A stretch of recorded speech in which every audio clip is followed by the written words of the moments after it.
Je suis honoré et ému de me trouver dans cette situation particulière de candidat à la présidence de la République devant vous. Vous devinez peut-être pourquoi. Mais je voulais tout d'abord le souligner. Je connais la contribution de la franc-maçonnerie à la naissance et à la survie de la République française. Je devine, par connaissance de l'histoire, ce que devra nécessairement être sa participation dans un futur très proche à la défense de cette République au moment où elle entre, comme le reste du monde, dans la saison des tempêtes. Je sais que vous ne manquerez pas à vos traditions. Et je connais aussi,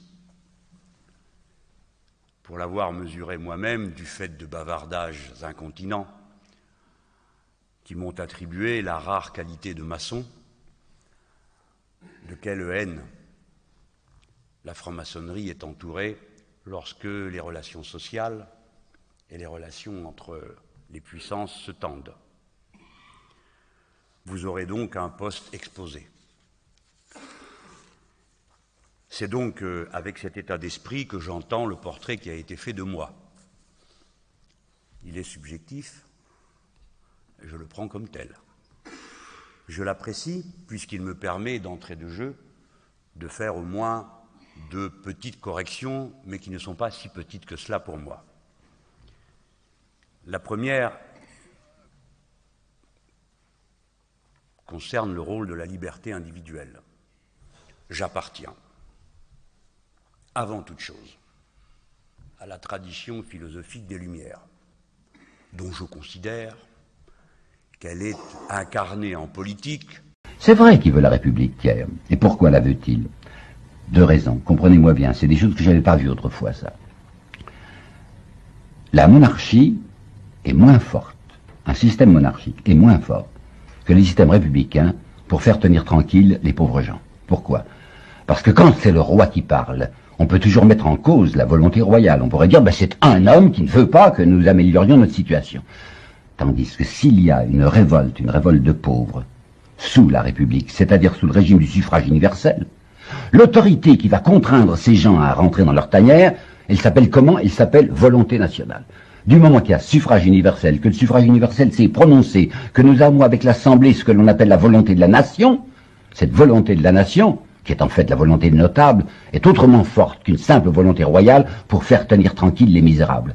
La République est une manière de coincer les pauvres, bien meilleure, selon M. Thiers, que ne l'était la monarchie. Deuxièmement, là je voudrais vous apporter une citation de Jean-Jacques Rousseau, que j'ai découvert absolument par hasard, mais qui va tellement bien à ma pensée. Rousseau écrivait à d'Alembert: « Jamais dans une monarchie, l'opulence d'un particulier ne peut le mettre au-dessus du prince.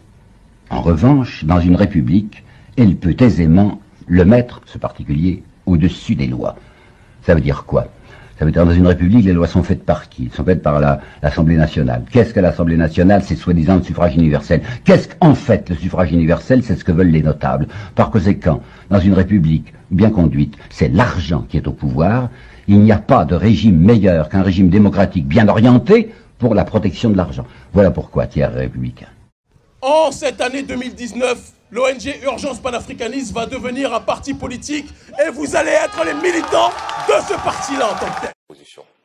On a été dépeint comme étant des anti-français notoires. Nous n'avons rien contre la France. Au Burkina Faso, l'hypocrisie de cette France se vit et s'exprime tous les jours. Quelle est votre appréciation de cette arrivée des Russes sous différentes formes? Est-ce que la Russie est un partenaire de confiance qui pourrait se substituer à la France? Oui, c'est des questions extrêmement délicates sur lesquelles notre position elle est très simple.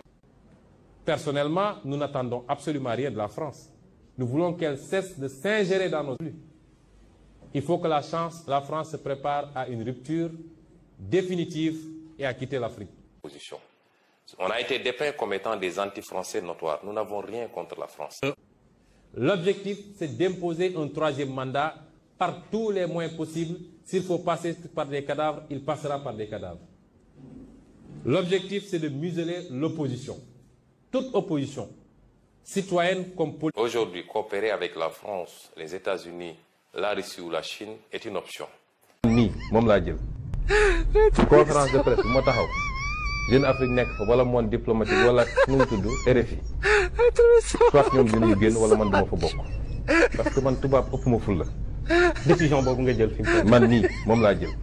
Comme on a l'habitude de faire ici en Afrique. Merci, Monsieur Ousmane Sonko, de nous avoir accordé la candidature officielle. Hein, c'était au mois d'août dernier. Vous avez accusé Macky Sall de susciter des dossiers de terrorisme, de rébellion, de viol imaginaire, fabriqués avec le soutien de la France. La France aurait donc participé à un complot contre vous. C'est grave, ça, comme accusation. Ce que je veux dire, c'est qu'aujourd'hui, il y a un comportement. Pourquoi on l'avait dit justement? C'était que parce que vous, en tout cas un de vos organes, en l'occurrence France 24, RFI. On sait très bien aujourd'hui, Sabemos perfectamente hoy en et día. d'ailleurs ça a été un des grands discours d'une celle qu'on a appelée une grande dame, Simone Veil, Es el gran discurso de una que ha sido una gran peut-être que mujer. vous connaissez, A lo mejor la conocéis, Simone Veil, qu'il a écrit que lo escribió, qu'on oriente l'humanité où on veut que se orienta y se lleva a la humanidad donde se quiere par la loi. por la ley. Vous rendez quelque chose de légal ou illégal, Hacéis que algo sea vous legal o obligez ilegal l'humanité à se conformer. y obligáis a la humanidad a conformarse con eso. Et la loi est totalement immorale. Y las leyes son totalmente inmorales. La loi ne sert que des intérêts particuliers.